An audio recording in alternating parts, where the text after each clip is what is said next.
But Floyd was running around the ring. Oh, he ain't no K9. Oh, Ishay, get him, Ishay.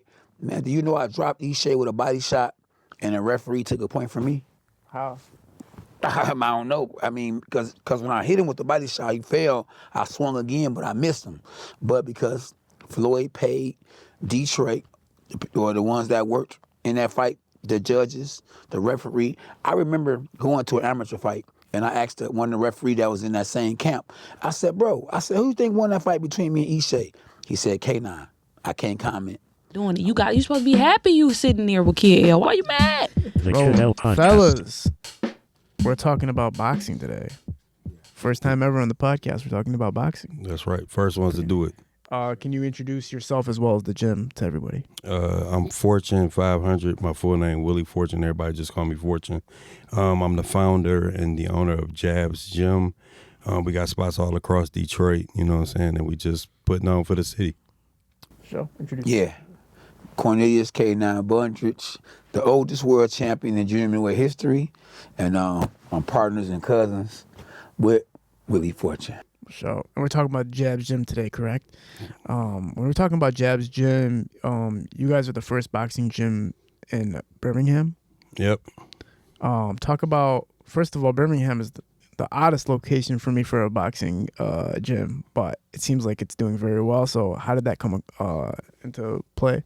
Well, first off, we went to Birmingham because, to me, I knew at the time Birmingham was like popping. Like, everybody want to do something in Birmingham. And I knew that if I could succeed in Birmingham, I could succeed in the domino effect back down. You know what I'm saying? I wanted to go where people really valued health, fitness, and something that just wasn't around. So, you want to corner the market on something. When we talk about boxing in Detroit and in Michigan, we hear a lot of artist names now more than we actually hear about the boxers' names. You know what I'm saying? It looks like rappers are trying to break into boxing and make a career out of that. What do you think is causing rappers to hop into the boxing lane? I mean, I feel like they all go hand in hand. Like, it's been the same thing. When you talk about hip-hop, you talk about boxing, you talk about sports, all of these things are all connected when it comes to culture. So I feel like with boxing being a gateway to, like, stardom and a lot of money, which people found out later, people don't talk about it, but boxing is the highest paid sport there is, and I'm not saying like, we know soccer and baseball and all that, it pays a lot of money, but in boxing, it's the only sport where you can make money in 10 seconds. You can make millions in 10 seconds. You can put somebody to sleep in 10 seconds and get paid the same amount. And fight again next month. So it's all about what you do and how you do it. So I think that just played a part into it. But everything right now is it's marketing and promotion. And everybody sees that, and the lane of boxing, I feel like, from that marketing standpoint, is kind of open. Yeah. So they figured out that it's a very monetary avenue to take, and you can hop from hip-hop to boxing somewhat seamlessly somehow. Yeah. In some way. Because you have access to the media, and if the media is already covering you and you say, I want to go fight this guy, it's easy to do, right? Yeah, I mean, you have to take your hat off to Jake Paul, who's came in, and they've done a tremendous job. They touch base, and they have actual trainers from Detroit, from the great Detroit Crunk Gym as well, you know what I'm saying? Shouts out to them, Jay Leon, third. We're known for that from Detroit. And, I love that part of it, and I respect what he's doing because he's bringing attention. Yeah. So I think Jake is a very good marketing strategic man. Do you think at all that the YouTube boxing realm and the rapper boxing realm is hurting boxing for athletes that have used it as a traditionary source of income, but also as a lifestyle at all? I think it's more about, I think that it's just showing them how they need to promote. The one thing about sports in general is the ones that do it, you're so heartfelt for it that we don't focus on the business of it. But when you understand that no matter what you're doing, it's a business, it's kind of different, We're our own entities. Every fighter is its own, like, LLC. You're your own company. what are you going to do to promote your company? What are you going to do to make your company continue to make a revenue? Right. So I can't be mad at the next person if they figure it out and you don't. You just have to see it, adapt to it, and keep going. Just think about this part. Let me just say this part. The boxing, you know, when Muhammad Ali was promoting, boxing was, when he was fighting, the boxing was all that and some. When the young Mike Tyson was fighting, boxing was all that and some. Well, you know, granddad ain't around no more. You know, he done went to heaven. So now it's all about what's going on now. And so the boxers, they know how to fight, but they don't really promote themselves as much, you know? So now you got the celebrities and you got the Jake Pauls who already got a following. They bringing a lot of young people to the sport of boxing, which is helping the businesses like Jabs Birmingham, Jabs Ferndale, and Jabs 313. If you look at rap, right, a person can be one of the most phenomenal rappers of all time, but if he doesn't market himself properly, then nobody's going to find the music to listen to the music, right? Correct. Yep. Do you think boxers have that capability, though? Like, is there a personality separation that's appealing to the masses? Maybe you can be a great fighter, but you just suck at, for whatever reason, you just really suck at, you know, making people like you or whatever. Like, is that a thing? Or like, what's the deal with it? I mean, we definitely see it all the time. You know, there's a lot of fighters out here that's not nowhere close to the recognition that they should be. But also, just like any other business or anything else that you do, you got to have a strong team. Everything still is about a team. Nobody understands that till they get to that point. Talk about your gym and specifics, man. When did it start? Ooh, man, I started Jabs in 2009. Okay. Actually, like, putting work in, and I actually built the fight when I was scheduled for my first pay-per-view fight. Really? So I was building the gym and getting ready for a fight at the same time. How long have you been fighting for? Man, probably about 20 years now. When was your debut? My pro debut was 2008, I think. I want to say I fought actively till about 2016, 17, and then just full-fledged business after that. What was your most notable fights throughout your career? I had a fight. I fought on Evander Holyfield's undercard. I upset a Olympian, a guy from Lithuania. For me, I did a lot of things like in camps and stuff like that. Though I don't really care for fame that much. I like to just do what I do and be able to walk around. So, you know, I left all that up to him. Wait, Can you talk about your career for us? Can you talk about when it started? Oh, man. So I come, from the hood, from the hood to Hollywood. You're from Detroit, right? Yeah, I'm from Detroit. A lot of people, a lot of your viewers, they're not gonna know this until today, but I'm actually the #1 boxer born and raised in Detroit history. Wow. Let me rewind that. I'm the #1 boxer born and raised in Detroit history. A lot of people think it's Tommy Hearns, but he was actually raised in Detroit. Joe Louis was actually raised in Detroit. They from down south. So I just thank God, man, that I was blessed to become a world champ. The last world champion out the original Crunk Gym. The last person that was seen with Emmanuel Stewart, on TV before he passed. So, I got a lot of history. I was at the original Crunk Gym. I sparred Tommy Hearns. I was on a reality show called The Contender. On season 2, it was the bronze medal winner, the fan favorite. Cuz is on the other side though. He was, okay, you doing your thing over here, but listen, I'm gonna do my thing. And while you in there, I'm gonna do my thing out here. So whenever you retired, we can do something together. Yeah. So that was genius what he was doing. I wish I'd have been thinking like he was thinking, but it's good we cousins. When you started your boxing career, what pushed you to become a boxer or get into boxing? Did you want to stay away from the streets? Like, what was the intention behind it? Well, God actually had a young man reach out to me who heard about me being, lethal with these hands. So, and he was like, man, I heard, that you really real good with them hands. And I said, yeah, I knocked Mike Tyson out. Not knowing that boxing was a lot harder than what it really is. When he first took me to the gym, I was tired as I know it. Like, man, I might have to go back to these streets and, and hustle because it was a lot easier.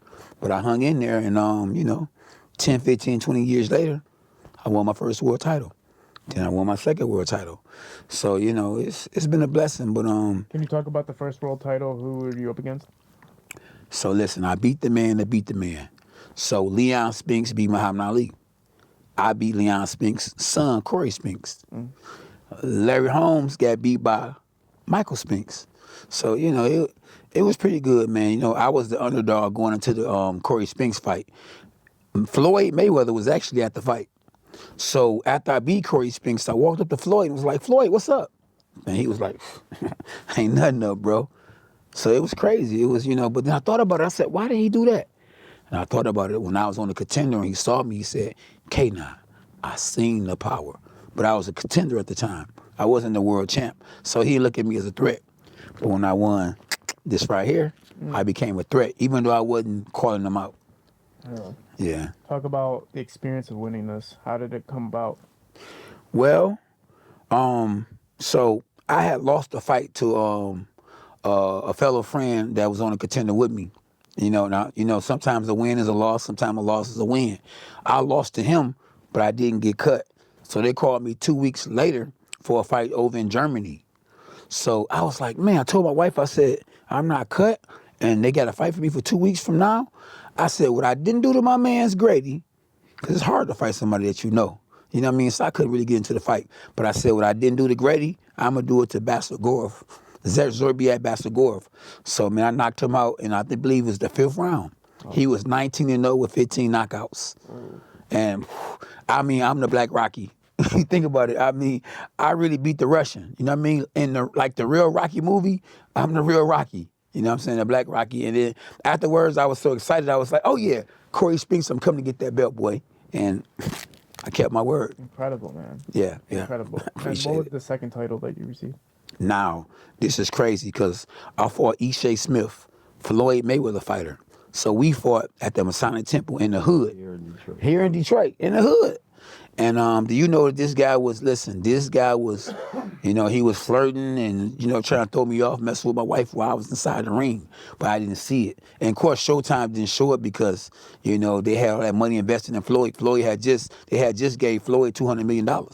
So a lot of behind the scenes stuff, they didn't show because it would have messed with their brand. And they had just gave him all that money. But Floyd was running around the ring. Oh, he ain't okay now. Oh, Ishe, get him, Ishe. Man, do you know I dropped Ishe with a body shot and a referee took a point from me? How? I don't know. I mean, because when I hit him with the body shot, he fell. I swung again, but I missed him. But because Floyd paid Detroit, or the ones that worked in that fight, the judges, the referee. I remember going to an amateur fight, and I asked one of the referee that was in that same camp. I said, bro, who you think won that fight between me and Ishe? He said, K9. I can't comment. I waited an hour, 2 hours later, he got a couple of beers in him. He was like, K9, somebody got paid $50K, $75K for your title. What? They bought my title, bro. Took it back to Vegas. But guess what? Before you can get a cup of coffee, he lost the title to Carlos Molina. And that's when I won the title back when I went to Cancun, Mexico. That's how I became the oldest world champ in junior middleweight history. Yep, 2 times. In essence, you got, they stole it from you because they paid the scorecard keepers to bet against you. You got to remember, Floyd is from Michigan. So Floyd knew who the judges was. Floyd knew the referee. The referee and Floyd grew up together. Because Floyd and Alvin Too Sweet Haynes, who's not here anymore, they were cool. Sam is the uncle of Alvin Too Sweet Haynes. You know what I'm saying? Isn't there a commission that you can appeal or do something about that? Or? You know, it's still, everything is what you know, who you know, and how much money you got. You know what I'm saying? Boxing is business, and that's all I'm gonna say. You know what I'm saying? Everybody learns as they go how much more business it is. Is that part of the reason that boxing became less like appreciated? Is because of fixings and riggings, and people could see it with their own eyes how a fight might be rigged? I think as it got exposed more, it did kind of do that, but I think it's just the times, man. The time changing, like you say, you just don't have the same thing. The hustle isn't the same. The promotion isn't the same, or people just couldn't evolve with the times.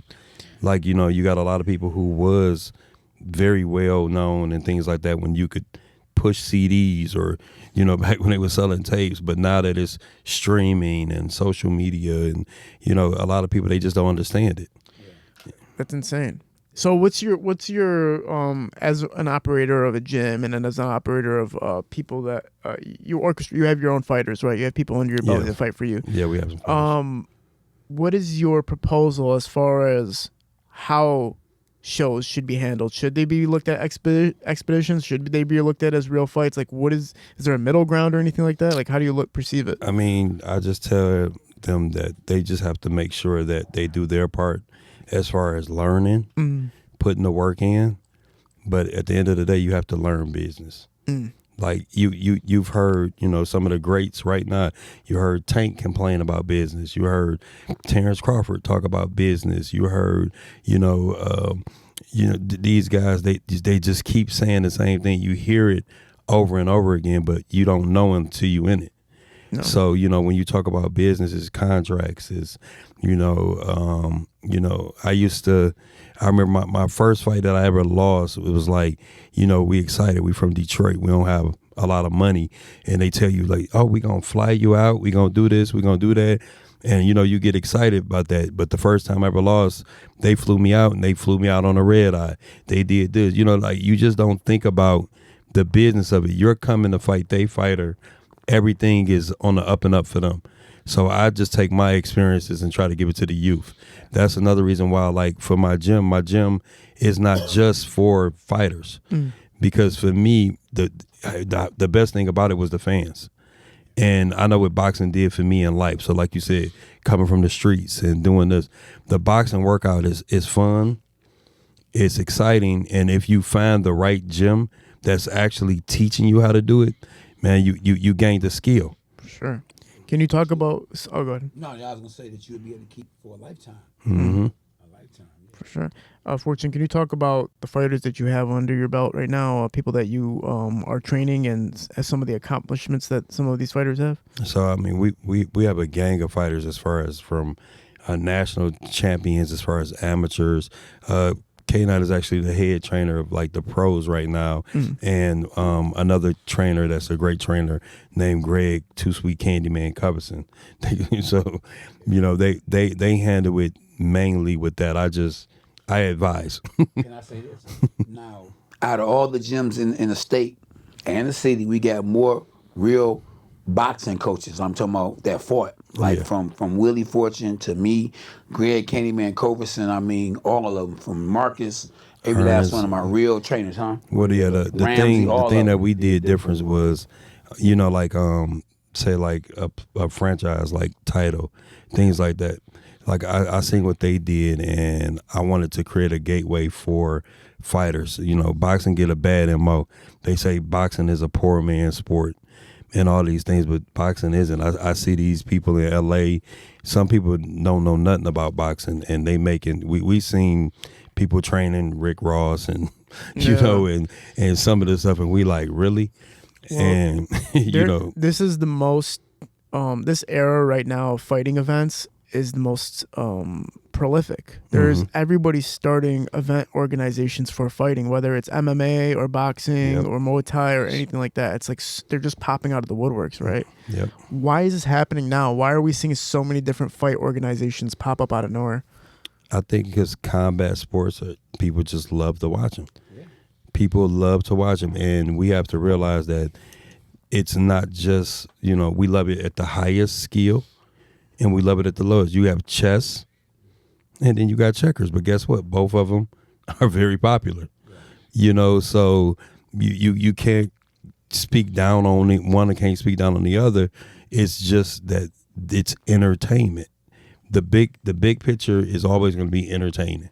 And if it's something that we seeing people slapping people, pillow fight, I mean, and on and on and on and on. And, you know, it's great because it's entertaining. It's creating gateways. And as long as people can make money and pay their bills, man, I'm with it. Right. We could be doing an interview right now. If somebody start fighting over at the studio, we gonna stop what we doing. Like, oh, you gonna want to see that fight? Everybody, yeah, right? Everybody will stop to go watch a fight these days. What's been Fortune? What's been your biggest MO right now as far as what you want to see happen for yourself as well as the fighters around you? I just want to continue to create a lane where if things didn't pan out for them, they understand the value of themselves. So like I said, boxing has a very, very high value, whether it's you actually fighting professional, you teaching the youth, you know what I'm saying? The saying of Jab's Gym is my motto is we make life champions before ring champions. Because you're going to have way more fights outside of a ring than you ever could have inside of a ring. So, you know, I've dealt with people with depression, anxiety, anti-bullying, you know, the weight loss, the, you know, confidence building. We do Parkinson's. Like, it's, if you look it up, boxing actually is the remedy to a lot of different things because it's a natural medicine. It's a natural medicine, you know. It was how I actually even came up with my own workout for my classes, and we call it Boyo, and Boyo is boxing style yoga. And what we do is I teach the class Detroit style, like we use our club music, we get as energetic, but I'm teaching you to the beat. We go punch by punch, step by step, and we go through it, the cadence of it. And it's been popular, and that's what people love. Before COVID hit, I was actually doing a tour. Oh, really? So, yep, I actually hit Pittsburgh, and I was scheduled to go to Philly, you know, like, and they were trying to get me down in Florida as well. So right now we trying to get all of that back together to do it because it's a workout that I have an actual trademark business, you know, trademark and all this license so that I can certify people later on to push it, but I'm just pushing the brand. So just letting people let them know more about us. Incredible stuff, man. It looks like COVID probably took a little toll on the tour, but the fact that you guys were able to go on tour in the first place is pretty awesome. Yeah, we pivoted good. We were actually on the news. I built, like when COVID happened, you know, they was talking about like curbside pickup and stuff like this. We designed bag systems and put them outside because we have a large parking lot, and we was doing pull up boxing. Incredible. So it was weird, but it was fun. It really impacted like the communities and people that was able to come out and just relieve that stress and that tension for the stuff that we was going through at that time. How many belts and trophies do you guys have at the gym right now? Oh man, I've never even just counted that. You know what I'm saying? You know, because like for me, it's more than that. You know, it's more than the trophies and things like that. Like I said, it's what I see. I could tell you my biggest trophies that I see is youth that I've worked with that now they are entrepreneurs, or they went away, they going to college, or they've done this, done that. We've even touched based on, I train a lot of the celebrities that come into town. Really? Yeah. Who you got to work with? We work with Royce the 5'9". I work with some of the local Sino. I've worked with the movie people that come through. When Chadwick Baldwin came through, we worked with him before he blew up. Detroit 187. We taught him we had to teach him how to box. When you guys worked with Chadwick, what was it like? Like, what was the experience like? It was good, man. You know, it was we said it to ourselves then. We was like, man, this dude really gonna do something, because he took it to heart so big, like the boxing scene, like to actually he really wanted to learn. And I've worked with some other type of movie stars, like they don't care. They just do stuff. Yeah. Thompson music in the Batman movie from Detroit. Draymond Green. Where's that? Draymond? Bizarre. Wait, Draymond Green trained with you guys? Mm-hmm. What was Draymond Green doing training with you guys? Oh my God. Yeah, I train Chris Brown team, and the ladies, man. Shout out to my dude, and they always coming to the city doing stuff. Hoops. I actually, when they first did the celebrity boxing, I trained Hoops, and she was the first champion, the celebrity boxing champion, like as it was going big. Have you guys got to train Clarissa? We cool with Carissa. We've never trained. She trained. She's had her own team for years. We laughed and watch her do work in the gym though, and it's amazing to see her push that dedication. I'm proud of Carissa for what she done, as well as Alicia Baumgartner. Like, there's a lot of names in Detroit that a lot of Detroiters don't know because of promotion. Like I said, that business part. And my thing is to help. I just want to help promote, get people out of here. That's what we have our new location on Woodward that we doing. We're actually highlighting sparring for up and coming fighters so that they can be promoted. So you can actually, certain nights you can come in and actually see them work, get to meet them, learn when they're having matches and things like that. So I'm playing promoter for the city. Can you guys talk about some of the historic figures that have come from Detroit boxing gyms and that have accomplished things of high magnitude for the boxing world? Now you gotta think about this. With you as well, obviously. Yeah. I was gonna say, you gotta think about this right here. Michigan has more champions than any other city or state in the country, in the whole wide world. Think about it. You got Floyd Mayweather is from Grand Rapids, Michigan. You got Clarissa Shields, who's from Michigan. You got Willie Fortune, who's from Michigan. And you got to remember, two-time world champ. Canine Bundrage. You got Tony Harrison. Shout out to Tony Harrison. You know what I'm saying? Another person who has a gym as well. Does great things with the youth. Like I said, we paving the way to do so many different things. Like, besides Joe Louis and Tommy Hearns and Hilmer Kenty, Jimmy Paul, Marlon Thomas, Cotty King, James Fortune, like Greg Cup, I'm telling you, it's so much history in boxing that isn't known, but unless you in it. Absolutely. Just think about it. Boxing is as big as Motown. Think about it. A lot of the fighters came out of the Crunk gym. They were doing it big. Just think about it. Even Barry Gordon used to box. Did you know that? No, I didn't know that. Yeah, Barry Gordon used to box. I remember being in the Golden Gloves and he had a picture of Barry Gordon, and he was the top dog from Motown. So that, like Cuz was saying, that boxing would do a lot for you. It'll help you to launch off Motown. Podcasts. Just some of everything. But all them things, like I said, they intertwine. Sure. So just like how we talked about rapping, stuff like this, and the businesses are very similar. Yeah. So, even with you, kid, I'm gonna invite you out to come out, man, and come get a workout in. We're gonna have you. We're gonna show you how to knock somebody out. They don't want to see you. Turn these bones into something, man. So talk about the the scene right now. Is the scene still strong in Detroit as far as boxing, and are the events still there is some events that's still going on, and some up and coming guys, shout out to Carlos Clip. I mean, he does a lot of shows. Motor City Casino, played a big part in a lot of guys, moving or getting big opportunity fights. You got Demetrius Salita, who's managing Carissa Shields and things like that. Shout out to him too. I know him from both sides, from the boxing and even just talking business.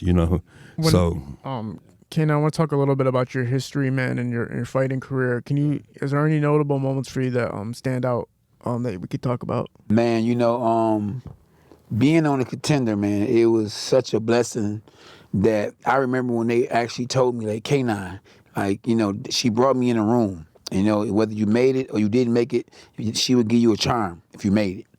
And if you didn't get a charm, you didn't make it. So she gave me a charm. And when she gave me that charm, she said, congratulations. I said, is this a Christmas gift? Because, it was tape delayed. So we did the actual airing in December. But they showed it like in April. But I went to sleep in the hotel room. Couldn't wait to wake up just to actually make sure it was really real. And I really had actually made it.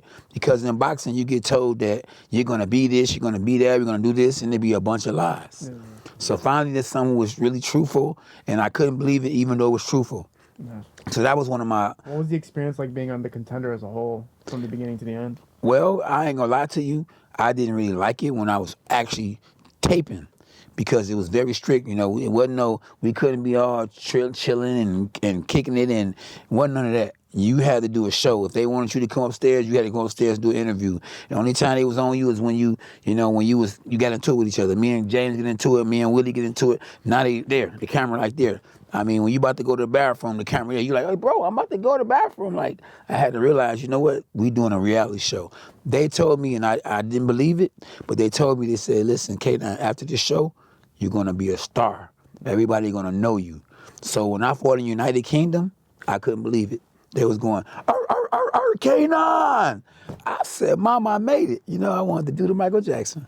I couldn't believe it, but I actually did it. But at the same time, like Cuz was saying, it's a dirty sport, though. So even though I was famous, I wasn't getting no money. It was the guy who was over the guys, because you know Mark Burnett he's the producer of the show. He's the man behind the scene, but he didn't know nothing about no boxing. So he had somebody that was running the boxing who knew he didn't know nothing about the boxing, so he was taking the money. So we getting sponsorships by Budweiser, we getting sponsorships by Everlast, millions. You know how much I'm getting? Nothing. So you're getting just exposure. I'm getting exposure out of this world. So how did you, when you're on Contender series and you're realizing like you're not making any money but you're getting heavy amounts of exposure, what was your plan to, make that something, to turn that exposure into something? Oh man, I wrote a book right away. I still ain't put it out because the story hasn't ended. So I'm constantly, doing stuff. But I made sure when that camera was on me, they was gonna know who K9 was. Yeah. I said, Cornelius, it might not sell the same. Who did you fight on the Contender series? So I barked a lot. So K9, they remember that. I fought Michael Clark. Okay. On the first fight, Michael Clark helped me become a star because Michael Clark was like, I know who I want to fight. I want K9 because K9 is the weakest link. So a lot of people were so happy that I beat him. So it instantly made me a star. So he the whole time picked you because he thought you would be the easiest challenge for him? Absolutely. I was just on a fight before the show where it was a double knockdown. And unfortunately, I got up and my man caught me and it was over with, And I learned from that. But it was so entertaining that the Contender that came out to Detroit to interview the fighters, they liked the fact that I was entertaining. But even more than that, they liked my story. I mean, no dad, high school dropout, street guy, they said, tell me more. And so that's, it was a blessing in disguise. Afterwards, in retrospect, are you glad you did it? Yeah. You were glad you did the... Oh, man, listen, the first time they came out for me, they came out to interview me and other fighters, I turned it down because I didn't trust in no reality show about boxing. This is my real career. Y'all gonna do what y'all want to do with my career. But once I lost my first fight, the second season came out, and I saw how the first season was, and I was like, wow, I should have got on this mug because the first season was off the chain. So, but when I lost, my promoter at the time was trying to throw me to the wolves. I went from whatever I wanted I could get to when I lost our first fight, he turned his back on me. Everybody, almost everybody, turned their back on me. But Cuz was there. Cuz had a business, and when I was about to fight for the world title, I would call him. He would stop what he was doing, making money, doing this thing to come help me. That's why I respect him so much for that. The key sparring partner. And yeah. Won the titles. Hey, Cuz helped me get right. You know what I'm saying? It was, it's just making decisions, man, and keeping your eyes open and your ears open. So you just learn a lot of different things, and he was grateful for a lot of his opportunities, and I was grateful for his opportunities that he had because they taught me, So it was just up and down. It balanced out because we have a boxing family, So every male in our family boxes. So yeah. But so we doing that. Fortune, if you could change anything about what's happening in boxing culture right now, what's one thing you would change? I would probably just make it free, like televised. Like people might not watch and pay attention to the strategies, but like let's say like MMA and cage fighting. How do you think MMA got big? Remember, MMA came on TV for free for a long time before they ever did the pay-per-view matches. See, when everybody can watch it, it does something different, which is another thing that Jake Paul did. When they put it on Netflix, it was basically for free. Everybody got to watch it. So the more people that can watch it and take advantage of it, the bigger it becomes again. You know, everything is just monetized. So Watch that fight though, cuz. it was millions. Jake Paul. Man. It was millions. To the They point. they did Super Bowl numbers. Yeah. They did Super Bowl. How'd you feel about the outcome of the Mike Tyson Jake Paul fight? For me, I mean, it happened for what it was. For me, whether that was the best they could do or it was rigged. For me, Mike Tyson has given everything in the world to fans for years. I felt like he deserved that check. Yeah. It was a money grab. You know, it was let me grab this money. You know what I'm saying? I'm just saying, like, you know, that they deserve the money. He got in there. He put himself through things and put himself in harm's way. And I mean, I don't care what that is, man. You got to respect it. Anybody that get in the ring, it might not have been what we wanted, but nobody said it was going to be that. You said that.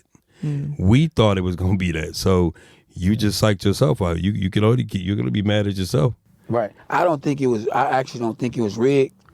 I think that, you know, once Father Time is undefeated. Mike Tyson was just past his prime. And when you smoke 100,000 blunts and you trying to be a boxer and you almost 60. But didn't you see those certain points where they would say, like, in his past fights, if he swung around, he would throw a hook at the same time, but he didn't do that like multiple times in the Tyson fight. Well, and that's why I said, listen, however it was, you got one side. This was the outcome. Yeah. This is the outcome. I'm right. speaking from a business standpoint. Business is business. You know what? It was entertainment. But that's why Joe Rogan made the statement saying magic isn't real after the Tyson fight, because he said, like, basically, if this is just entertainment, then what's real anymore? And like that's the whole problem with the entertainment these days. Like, especially with boxing, it's supposed to be authentic, it's supposed to be genuine, and it's almost like it's been taken away, right? It, like I said, it is on one scale. You still have your scale where you're gonna have the best doing what they do, but again, if you're my business and you're the entity, my best interest is in the business. Right. You know what I'm saying?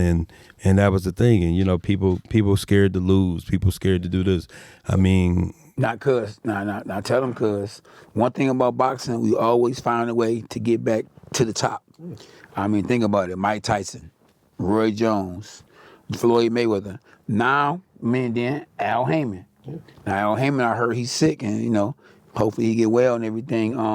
The guy in Saudi Arabia. Yeah, I mean, they putting good shows. They putting some nice shows together over there. You know, so, you know, it will balance itself out over time. Have you guys? How many fights have you guys been on that were televised? I got I think I have 4. Can you tell me some of those televised events and which ones stand out to you the most? Like I said, the Showtime fight, ESPN. What was your fight on ESPN? Who was that? Who did I fight? I don't even remember the guy's name. Look, I ain't gonna listen. They say in boxing you got to make a person remember your name. I ain't gonna even. Do you remember any televised fights where you remember your opponent? Are you talking who, me? Both of you? Oh, man.